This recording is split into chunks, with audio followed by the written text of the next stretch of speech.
দেখুন, এবার ভাইরাল হবার নেশায় ধরেছে এই মুরগিকেও। শুধু ডাকাডাকি করে আর কত কান ঝালাপালা করবে, তাই এবার পিয়ানো বাজিয়েই নেমেছে মন জয় করার মিশনে।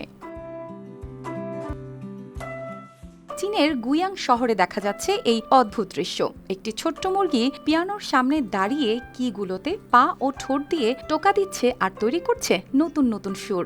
দেখলে মনে হয় যেন কোনো শিশুর মতো ধীরে ধীরে শিখছে নতুন কিছু।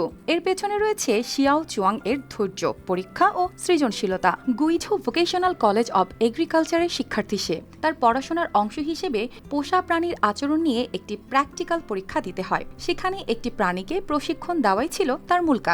অনেকে যেখানে কুকুর বা বিড়াল বেছে নেয়, সেখানে তিনি বেছে নেন একেবারে ভিন্ন কিছু, একটি মুরগি। শুরুতে বিষয়টা ছিল পুরোপুরি অগোছালো। পিয়ানোর কিগুলোর ওপর ছোট ছোট আলো জ্বলে ওঠে।